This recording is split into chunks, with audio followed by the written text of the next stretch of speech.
Dịp xu lúc hú nhưng mà chúng bốn rìa sẵn Dịp xu sáng sổ sáng cho nên là nhưng mà thua bị video record đại lúc hú bàn đại lúc hú bàn đặt càng nghe ao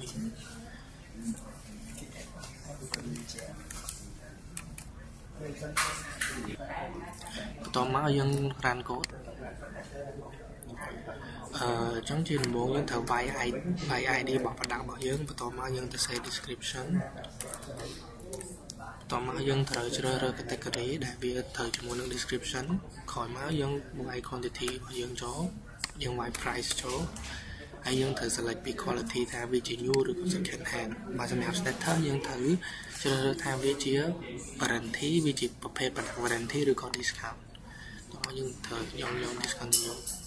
hay dân đạoรูปភាពចូលបន្ទាប់ពីយើងបានធ្វើហើយគឺយើងចុចពាក្យហើយយើងក៏អាច remove បានដែរដោយចុចទៅលើដែល select ដែល user អាច select ទៅលើ row ណាមួយហើយចុចពាក្យថា remove ហើយយើងបិទផ្ទះសម្រាប់បកទៅកូដវិញគឺទី1យើងបង្កើតខ្លះមួយដែលខ្លះប្រដាប់មួយដែលនៅក្នុងខ្លះប្រដាប់នឹងយើងបានបង្កើត string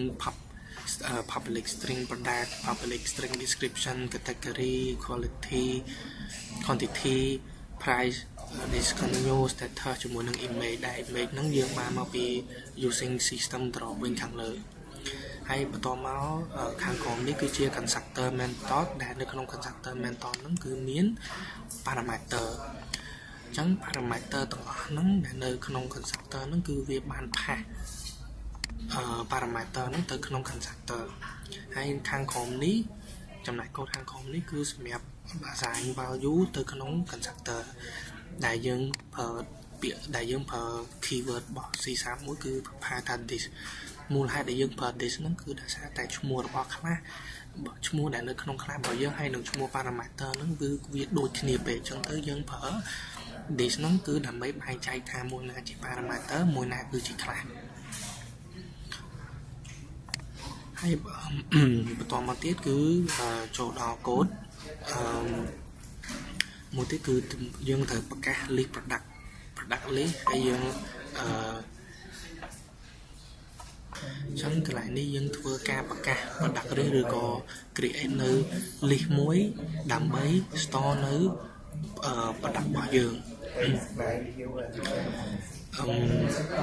ហើយខាងក្រោមនេះគឺជាកូដដើម្បីយើងសរសេរដើម្បី assign image ដែល image យើងឈ្មោះ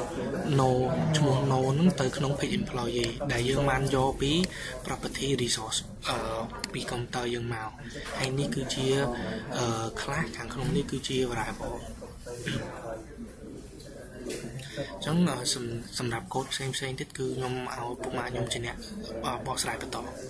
ខ្ញុំបាទវិសាលសូមពន្យល់កូដបន្តកន្លែងនេះគឺជាលក្ខខណ្ឌដើម្បី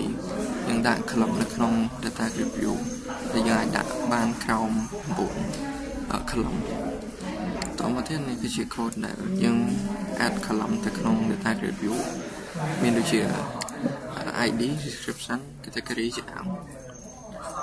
តាមដែលកូដកន្លែងនេះគឺជាកូដដើម្បីដាក់ image ក្នុង data grid view សម្រាប់នេះគឺជាយើងអាចដាក់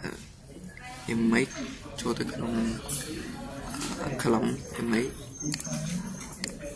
កន្លែងនេះដើម្បីបង្ហាញimage ជាសួងឬក៏ stretch ឬក៏យើងអាចបង្ហាញជាសួង stretch ឬក៏ cutting នេះគឺជាកូដដែលសម្រាប់ add image ចូលទៅក្នុង image column កន្លែងនេះគឺជា event របស់ button add នៅក្នុង button add យើងយក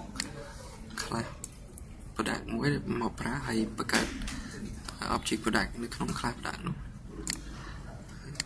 កន្លែងនេះគឺជាឈ្មោះ variable ដើម្បីយើង input data ទៅក្នុង data grid យើង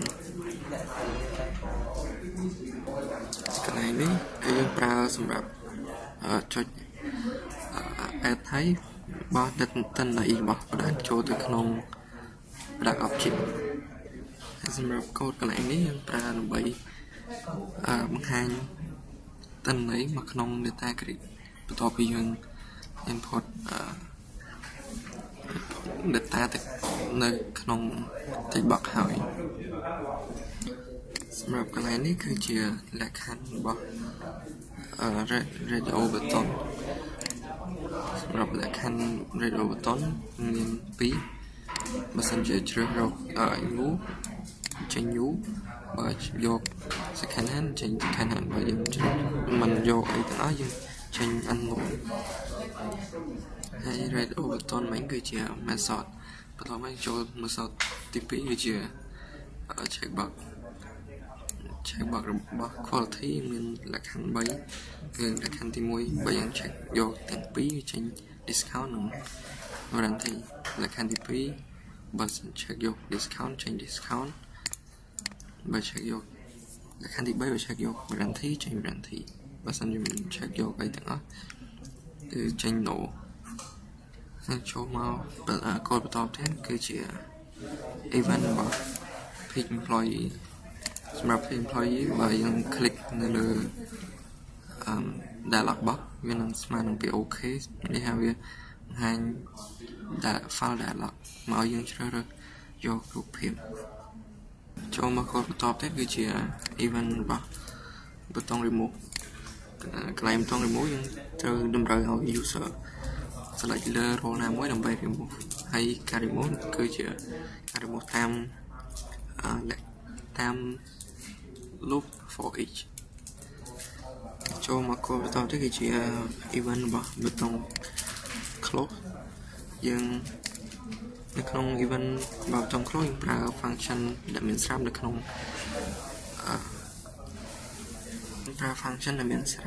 ុងVisual Studio គឺ function application exit សម្រាប់វីដេអូបញ្ចូលកូននេះจะបានចប់តាមនេះពួកខ្ញុំទាំងពីរនេះសូមអរគុណលោកគ្រូសម្រាប់ការស្ដាប់និងមើលវីដេអូនេះ